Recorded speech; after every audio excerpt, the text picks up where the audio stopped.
अस्सलाम वालेकुम everyone. I hope आप सब लोग ठीक हैं और अपना होमवर्क कर चुके हैं। आज हम कहाँ से स्टार्ट कर रहे हैं? आज हम पेज 22 से स्टार्ट कर रहे हैं। आपको हमने लास्ट टाइम एक फिगर डिस्कस किया था, आपको समझ में आया था? आई थिंक आपको थोड़ा थोड़ा समझ में आया था, राइट? आज हम उसको दोबारा से डिस्कस करेंगे, ठीक है? आपने इसको आज दोबारा से बहुत केयरफुली समझना है, ठीक है? So let's start with page 22 and this figure. Can you see the boxes here? Yes. Okay. So what have you just understand? Can you see the 4 pillars here and different 5 boxes here? Yes. So what you have just understand about it? It is simple and very understandable. What? Ones mean that you have something in ones, okay? And tens mean that you have something in tens, okay? In tens and in ones mean आपके पास कोई ऐसी चीज़ है जिसके अंदर 10 चीज़ें हैं, okay? Like if you have a box of 10 pencils, if you have a box of 10 marbles, ठीक है? आपके पास कोई ऐसा बॉक्स है जिसके अंदर 10 चीज़ें हैं, उसको हम टेंस बोलते हैं। और वंस किसको बोलते हैं? जो कि इटसेल्फ एक है, जो कि वन है। Like if you can see it's a book, it's once, ठीक है? अगर मेरे पास एक बंडल होगा बुक्स का और उसके अंदर 10 बुक्स होंगी तो मैं उसे कहूँगी ये टेंस है, ठीक है? Same like that, can you see the 4 pillars here? 1 2 3 4। Now you should notice that it has 10 in each, right? 10 in each. So simple 5 boxes here. इसका मतलब क्या है? ये ones है, itself ones है, ठीक है? तो हमारे पास 5 boxes हैं, 5 ones हैं, 4 pillars हैं, तो 4 tens हैं, 4 tens हैं।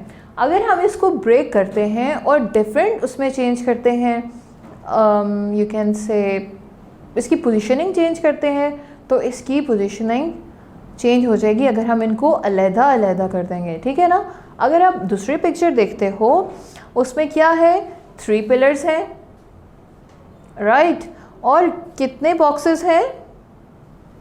काउंट करते हैं, 1 2 3 पिलर्स, ठीक है? बाकी बॉक्सेस को उन्होंने अलग करके रख दिया, लाइक 3, एंड जो हमारा 4th पिलर था उसको ब्रेक कर दिया वंस में। 1 2 3 4 5 6 7 8 9 10, यस 10 बॉक्सेस ऐड कर दिए। और 5 हमारे पास पहले से थे, तो कितने हो गए? 15 boxes, 3 pillars of tense. It means हमारे पास क्या है? 3 tens and 15 ones. Okay, so whenever you break something in individuals, or you can say कि जब हम किसी चीज़ को अलग कर देते हैं तो वो सिंगल हो जाता है, और जब किसी चीज़ को रीग्रुप करते हैं, बंडल बना देते हैं, तो वो एक चीज़ ही होती है मगर उसकी वैल्यू ज़्यादा होती है, उसकी वर्थ ज़्यादा होती है। आई hope you understand that. This is called regrouping. हमने कैसे रीग्रुपिंग की? पहले 4 पिलर्स थे, फिर हमने उनको एक पिलर पूरे को ब्रेक करके अलग कर दिया, तो हमारे पास वंस ज़्यादा हो गए लेकिन टेंस कम हो गए।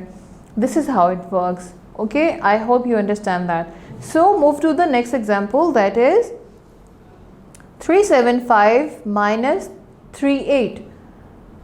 ओके, सो अब इसमें कैरीज की बात होगी। आई होप आपने पुरानी क्लासेस में माइनस पढ़ा होगा, लेकिन अब आज हम कैरीज के ज़रिए माइनस करना सीख रहे हैं, ठीक है? ओके, अभी मैंने आपको बताया था कल की क्लास में कि आपने जब सब्ट्रैक्शन देखना है तो आपको बड़े नंबर से छोटा नंबर माइनस करना होगा। लेकिन यहाँ पर आप देख सकते हो हमारे पास ऊपर छोटा नंबर है, नीचे बड़ा नंबर है। ऊपर 5 है, नीचे 8 है। अब हम क्या करें? अब हमारे पास तो कम है, लेकिन हम दूसरे कॉलम से टेंस वाली फैमिली से एक नंबर कैरी ले लेंगे। तो हमारे पास दूसरी फैमिली के पास कितना नंबर बचेगा? 7 है तो 6 रह जाएंगे, 7 है तो 6 रह जाएंगे, और जब 7 अपना 1 5 को दे देगा तो वो हो जाएगा 15। 15 में से जब हम 8 माइनस करेंगे तो कितना बचेगा? 7। Very good. सो अब हमारे पास ऊपर 6 है, लेट्स सी नीचे क्या है, नीचे 3 है। यस, 6 में से जब हमने 3 निकाल दिया तो हमारे पास 3 रह गया, सिंपल। और 3 के नीचे तो कुछ नहीं, सो इट मीन्स जब हमें 3 में से कुछ भी माइनस नहीं करना, सो सिंपल 3 नीचे आ गया। हमारे पास सोल्यूशन क्या बना? 3 3 7। इसी तरीके से आपने सारी सब्ट्रैक्शन करनी है, ठीक है। अब नेक्स्ट क्वेश्चन, आप नेक्स्ट एग्जांपल देखो। इसमें कितने नंबर्स की बात हो रही है? 2 नंबर्स की बात हो रही है जिसके 6 डिजिट्स हैं। कितने नंबर? 2 number but 6 digits. अब इसी तरीके से जब आपको लगेगा कि अगर आपके पास ऊपर जो है वो छोटी वैल्यू है, नीचे बड़ी वैल्यू है, तो हम क्या करेंगे? हम अपनी नेबर फैमिली से कैरी ले लेंगे, ओके, और उनके पास 1 माइनस हो जाएगा, हमारे दूसरे जिस फैमिली के साथ हम सॉल्व कर रहे होंगे उनके पास 1 ऐड हो जाएगा, ठीक है। सो 5 माइनस 2, अब ये तो हम माइनस कर सकते हैं, हम इसमें कैरी नहीं लेंगे। जब हमारे पास ऊपर वाली वैल्यू छोटी होगी, नीचे वाली बड़ी होगी, तो हम कैरी लेंगे, ओके। क्या बोला मैंने? जब हमारे पास ऊपर वाली वैल्यू बड़ी होगी और नीचे वाली वैल्यू छोटी होगी तो हम कैरी नहीं लेंगे। अगर ऊपर वाली छोटी होगी और नीचे वाली बड़ी होगी तो हम कैरी लेंगे, ठीक है। So can you see here 5 minus 2, 5 में से तो 2 जा सकते हैं ना, तो हम इसमें कैरी नहीं लेंगे, हमारे पास 3 आ गया। अब हम नेक्स्ट कॉलम में जाते हैं जो कि टेंस का कॉलम है। इसमें हमारे पास 7 में से 8 माइनस करना है, लाइक 7 में से 8 माइनस करना है। 8 इज़ बिगर, सो हम क्या करेंगे? कैरी लेंगे। यस, हमने अपने नेबर से 2 से 1 कैरी ले लिया। 17 में से जब हमने 8 माइनस किए तो 9 आ गया। अब ऑलरेडी 2 के पास तो सिर्फ 2 थे, 1 रह गया, फिर हमने नेक्स्ट से कैरी ले लिया। इसी तरीके से हम अपना क्वेश्चन सॉल्व करेंगे जैसे आपने एग्जाम्पल में देखा, आप इसको ध्यान से देखें, ठीक है। इस तरीके से हमने कैरी करके सॉल्व करना है। Alright, so move to the next page. Next page है find the difference of the following numbers, right. So A में क्या है? सिंपल, हमारे पास इस तरीके से लिखा हुआ है, लेकिन हम इसको अपनी नोट बुक में अप एंड डाउन करके भी लिख सकते हैं, ठीक है। राइट लेफ्ट लिखा हुआ है, आप अप एंड डाउन करके सॉल्व कर लें और यहाँ पे ब्लॉक में फिल करते जाएं, ठीक है। This is your homework as well. I will help you in 2 to 3 points, other the points you have to do in your homework, right? So let's start with the first. 8 7 6 6 8 8 minus 3 2 4 3 4 6. How we will read it?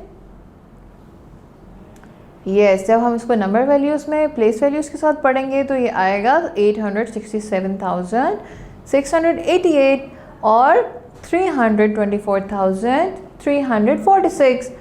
Okay, सो जब हम इसको subtract करेंगे तो answer आएगा 543,342, 5,043, 342. Okay, so next is 3478 minus 23034. इसका answer क्या होगा?